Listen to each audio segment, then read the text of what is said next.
एक मूर्तिकार अपनी कल्पनाओं को आकार देकर सिर्फ एक मूर्ति नहीं, बल्कि कला की आत्मा गढ़ता है।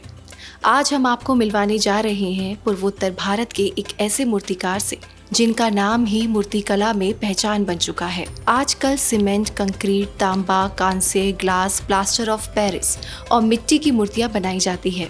ऐसी बड़ी बड़ी मूर्तियों को बनाने में कई कई महीने लग जाते हैं और इनकी कीमत लाखों करोड़ों में होती है।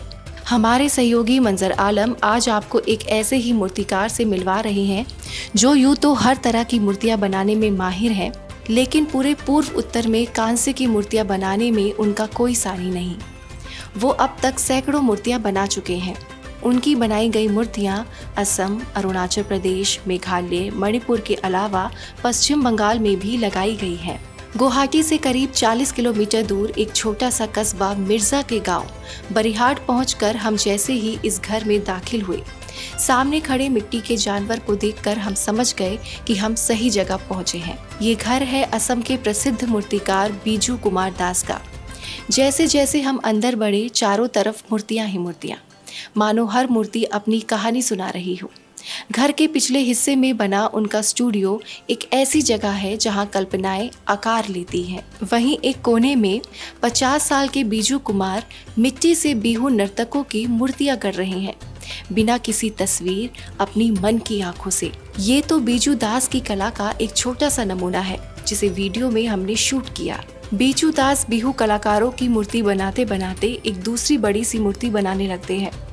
दरअसल वो एक साथ 2 मूर्तियां बना रहे थे। बातचीत करने पर बीजू ने बताया कि दूसरी मूर्ति बायन की है। असम की परंपरा में जब किसी कार्यक्रम या मेहमान का स्वागत होता है तो 2 कलाकार होते हैं, गायन जो शंकर देव के गीत गाते हैं और बायन जो ढोल बजाकर समा बांधते हैं। लेकिन ये जो नाम घर में एक गायन बैंड एक कंपोजिशन होता है जो वो लोग शंकर देव जो लिख के भगवान का जो नाम है, गीत है, वो सब करता है म्यूजिक के साथ। ये एक अभी बयान है जो बजाता है और खोल के साथ, और जो गायन है जो गाता है, ये जो ताल है असम का, वहाँ पर लगा के दिखाइए। हाँ, इसमें ऐसा लग जाएगा।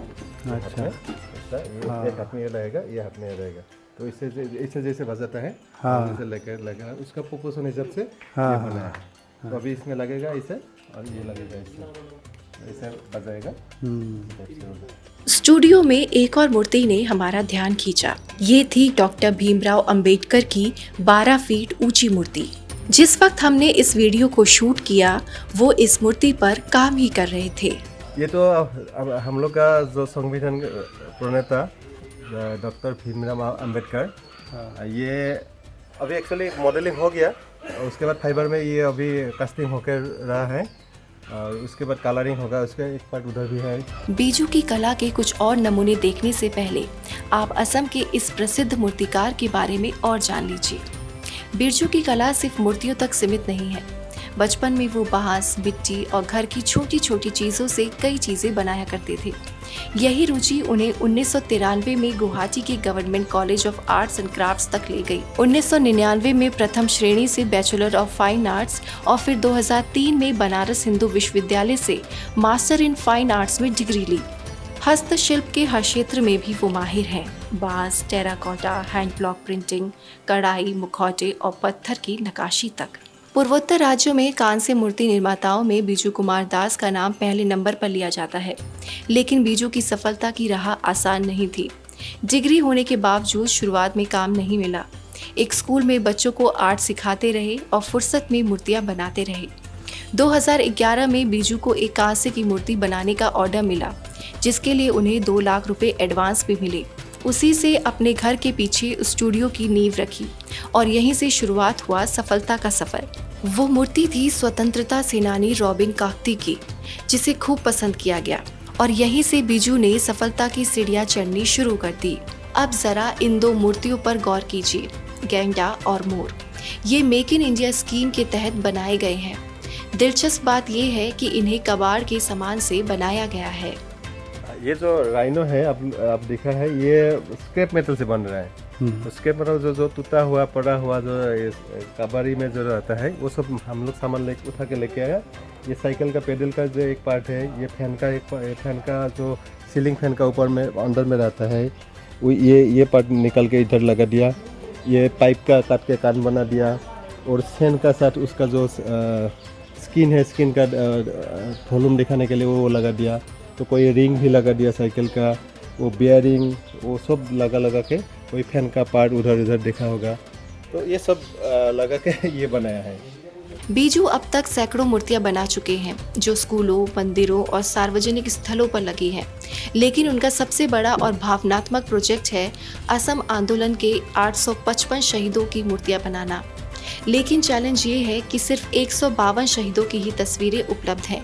बाकी परिवार से मिलकर कल्पना के आधार पर स्केच बनाकर बीजू मूर्तियां बना रहे हैं। अभी एक चैलेंजिंग काम है, जो असम का जो ये 855 जो शहीद हुआ था असम आंदोलन में, तो उसका मैं मूर्ति बना रहा हूँ। वो 855 का जो मूर्ति है उसमें खाली 152 या 53 कुछ फोटो मिला है बस, और बाकी ये जो 700 लगभग ये मूर्ति नहीं मिल रहा है, जो फोटोग्राफ नहीं मिल रहा है, उसी समय का फोटो नहीं था। तो उसको मैं घर में जाके उन लोगों को फैमिली के साथ मिल के उसका इमेजिन लेके स्केच करके वो बनाना है, वो मेरा चैलेंजिंग काम है, क्योंकि असम को कुछ दे के जाना पड़ेगा, वो मेरे को करना ही है। 2011 में शुरू हुआ बीजू का स्टूडियो अब एक बड़ा हब बन चुका है। अब वो अकेले नहीं, उनकी एक टीम है जिनमें से कई उनके ही शागिर्द हैं। पहले हम ड्राइंग कर लेते हैं इस पर, जो पोजीशन है, जैसे ही हमारे दिमाग में जो आता है, हमें तो बचपन से व्यू देखा है ना, तो उसी तरह से ड्राइंग कर लेते हैं। उसके बाद जहाँ जितना मिट्टी हो वहाँ लगा के थोड़ा थोड़ा करके हम फिनिशिंग कर देते हैं। क्लास 7 में था तभी से मैं स्कूल गया था, आर्ट स्कूल में। फिर जाके मैं 8 साल स्कूल किया। फिर मैंने पेंटिंग किया था, पहले पेंटिंग में था। फिर दादा के बारे में पूछताछ की, तो दादा ने बुलाया मुझे कि मेरे साथ काम करो। फिर मैंने यहाँ 2 साल लग गया। अभी 2 साल से ये स्कल्पचर के साथ लगा हुआ हूँ। बीजू कुमार दास एक ऐसा नाम जो अब सिर्फ असम तक सीमित नहीं है। कला के जरिए बीजू न सिर्फ इतिहास रच रहे हैं बल्कि दूसरों को भी एक दिशा दे रहे हैं। उनका स्टूडियो सिर्फ एक वर्कशॉप नहीं बल्कि एक सपना है जो मिट्टी, धातु और कल्पना से गढ़ा गया है।